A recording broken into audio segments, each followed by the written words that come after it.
और वो खबर ये है, a team of astronomers have detected sound of universe पे जा चुका है, तो उसके उसके इम्पैक्ट भी देखने आ रहे हैं। एससीओ में कंडेम उन्होंने बेआर बेल्ट एंड रोड उसको भी कंडेम उन्होंने किया है। चाइना को सामने आ रहा है। ताइवान की दूसरा कल्चरल सेंटर खुल रहा है मुंबई के अंदर। लेकिन गिलगित बाल्टिस्तान के अंदर जो कुछ हुआ है, वहाँ पर ट्विटर के ऊपर जिन लोगों के अकाउंट है, यकीनन वहाँ पे गिलगित बाल्टिस्तान या पाकिस्तान लिखा हुआ, वो हटा है और उसको बाकायदा इंडिया का जिसे कहते हैं कि ट्विटर हैंडल आप अगर यूज़ कर रहे हैं, तो ऐसा लग रहा है कि जैसे आप पाकिस्तान में नहीं बल्कि हिंदुस्तान में यूज़ कर रहे हैं।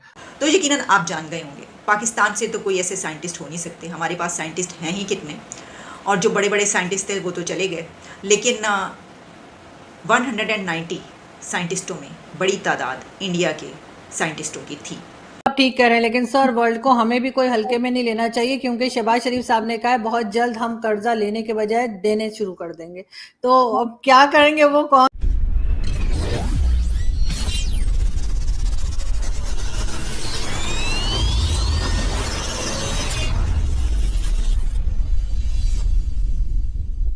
हेलो दोस्तों, welcome to my YouTube channel Apna Hindustan.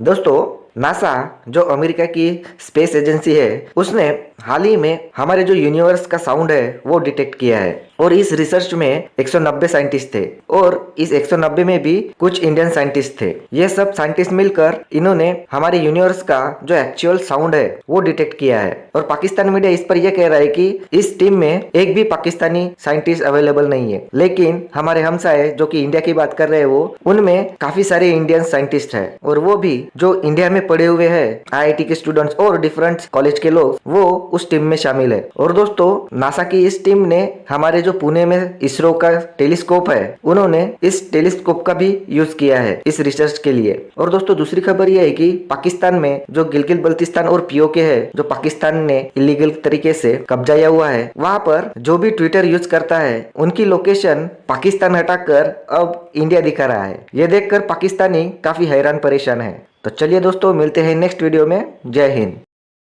Modi ji जा रहे हैं फ्रांस, उससे पहले अमेरिका का भी विजिट बड़ा सक्सेसफुल रहा, तो इस विजिट को आप कैसे देखते हैं? जुलाई में उनका ये विजिट भी है फ्रांस का। देखें, सब मैं बल्कि उसके सामने चीजें आ रही हैं। मोदी जी का जो था विजिट, वो तो एक लैंडमार्क विजिट था अमेरिका का।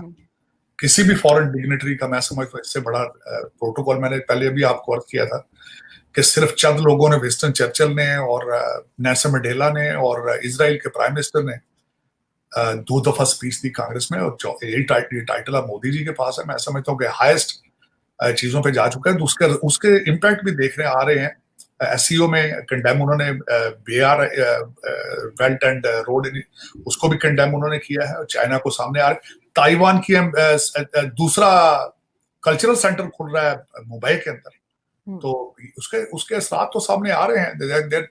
they are getting serious to confront China, matter of fact. उसके असरात भी सामने आ रहे हैं। और दूसरा, मैं समझता हूँ कि फ्रांस भी आएंगे। France is ultimately, France is a power. अब देखें, जो सर्कमस्टांसेस वहां पे, जो एक लूटमार का बाजार गर्म है, हो सकता है मोदी जी के जाने से पहले को ठंडा हो जाए। लेकिन इस वक्त जब मेरे ख्याल में India has achieve their targets as a regional power of the region, global south की लीडरशिप और जो उस रीजन एशिया की लीडरशिप है, they are in the hands of India मेरे ख्याल में।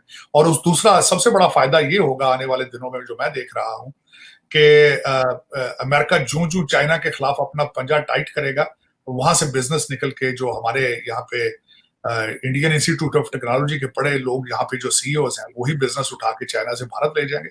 और भारत फिर उसके बाद एक अनटूट पोजीशन में आ जाएगा। अमेरिका का गुजारा नहीं होगा। America will become dependent. और जिस तरह मोदी जी ने फिर कहा था कि टेक्नोलॉजी इनके पास है और हमारे पास यूथ है, और तो India will be going to the next level. सारा बिजनेस इस वक्त जिस तरह फार्मास्यूटिकल पूरी दुनिया का इंडिया में बन रहा है, इस वक्त जो सबसे बड़ी चीज जो चाइना अमेरिका चाहता है वो कंडक्टर है, सेमी कंडक्टर जो है वो चाइना में बन रहे हैं। और जब ताइवान पे जाएंगे तो उस पर मुश्किलात आएंगी। मेरे ख्याल में अगला जो चीजें आएंगी कि भारत में सेमी कंडक्टर ज्यादा बनेंगे और पूरी दुनिया फिर उसके ऊपर डिपेंड करेगी भारत के। बिल्कुल आप ठीक कह रहे हैं, लेकिन सर वर्ल्ड को हमें भी कोई हल्के में नहीं लेना चाहिए, क्योंकि शहबाज शरीफ साहब ने कहा है बहुत जल्द हम कर्जा लेने के बजाय देने शुरू कर देंगे।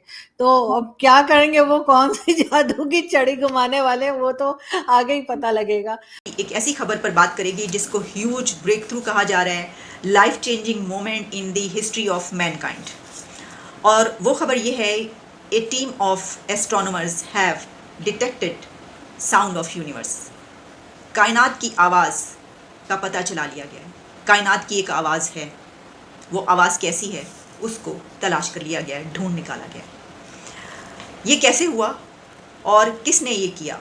तो देखिए, इसमें काम करने वाले साइंटिस्ट 190 थे, यानी 190 साइंसदानों ने और एस्ट्रोनॉमर्स ने इस डिस्कवरी में हिस्सा लिया है। और खुशी की खबर ये है कि इन एस्ट्रोनॉमर्स और साइंटिस्टों में हमारे रीजन के भी कुछ लोग शामिल थे। वो कौन से तालीमी इदारों से पढ़े हुए थे और कहाँ से उनका ताल्लुक़ है और वो कौन है, इससे पहले कि हम आपको ये बताएं, तो पहले आपको ये बताते हैं कि ये जो कायनात की आवाज़ अब डिस्कवर कर ली गई है, ये क्या है और कैसी है। देखिए, आप जानते हैं कि ग्रेविटेशनल वेव्स को पहली मर्तबा 1915 में आइंस्टाइन ने प्रिडिक्ट किया था, और उसके 100 साल के बाद 16 में ग्रेविटेशनल वेव्स को पहली मर्तबा डिटेक्ट किया गया। तो कायनात की आवाज़ या साउंड ऑफ यूनिवर्स को डिटेक्ट करने में ग्रेविटेशनल वेव्स ने सबसे अहम रोल प्ले किया है। वो किस तरीके से? वो ऐसे कि ग्रेविटेशनल वेव्स हमारी कायनात के फैब्रिक में हमेशा मौजूद रहती हैं। लेकिन ये क्यों पैदा होती हैं? साइंटिस्ट ये बताते हैं कि ग्रेविटेशनल वेव्स के पैदा होने की वजह गैलेक्सीज़ के आपस में टकराने, टूटने, बिखरने, पैदा होने और ब्लैक होल्स के टकराने या मर्ज होने की बिना पर ग्रेविटेशनल वेव्स पैदा होती हैं। साइंटिस्ट ये भी कहते हैं कि everything is shrinking and expanding continuously in this universe. और दुनिया एक नहीं है, कायनात एक नहीं है, अब तो नज़रिया ये है मल्टीवर्स, यानी ये कि कई कायनातें एक साथ। अगर हम इस कायनात में इस जगह पर मौजूद हैं तो हम किसी और जगह भी मौजूद हैं। अगर 1000 कायनातें हैं तो हम 1000 जगह पर मौजूद हैं। लेकिन अगर हमने इसके ऊपर बात करना शुरू की तो ये एक और नज़रिया है, तो हम किसी और तरफ निकल पड़ेंगे। अभी हम बात करेंगे कि हम कैसे समझें कि कायनात की आवाज़ कैसी है या उसको कैसे डिटेक्ट किया गया, या कायनात की आवाज़ क्यों है। ये तो बता दिया गया कि ब्लैक होल्स के टकराने या मर्ज होने या गैलेक्सीज़ के, ये जो सब कुछ हो रहा है जो हमें नज़र नहीं आता, उस सब की बिना पर कॉन्टीन्यूसली एक आवाज़ पैदा होती है और वो यूनिवर्स की आवाज़ है। This universe sound is due to gravitational waves rippling across space time, distortions combined together to form of gravitational waves, that is what call is humming, that is always exist. यानी ये जो humming है, कहा यह जा रहा है कि ये जो आवाज़ है ये हम की है। अब मैंने ढूंढने की कोशिश की कि ये आवाज़ मुझे कहीं पर मिल सके, लेकिन मेरा ख्याल है कि इसको इसी तरीके से अभी सामने शायद नहीं लाया गया। जैसे कि हमने देखा कि 2016 में ग्रेविटेशनल वेव्स जब डिटेक्ट की गई थी तो उस पर भी एक पूरा इवेंट हुआ था, और जैसे ब्लैक होल की जो पहली पिक्चर ली गई थी उसको दिखाने के लिए भी पूरी दुनिया में एक टाइम रखा गया था कि इस टाइम में ये साइंटिस्ट इसको सामने लाएंगे और आपके सामने पिक्चर आएगी। तो हो सकता है कि कोई ऐसा ही एक इवेंट रखा जाए और उसमें ये बताया जाए कि ये देखिए, ये सुनिए, बल्कि ये आवाज़ है। आइए अब आपको बताते हैं कि इस रीजन से वो कौन से साइंटिस्ट थे जिन्होंने इस ह्यूज डिस्कवरी में अपना हिस्सा डाला।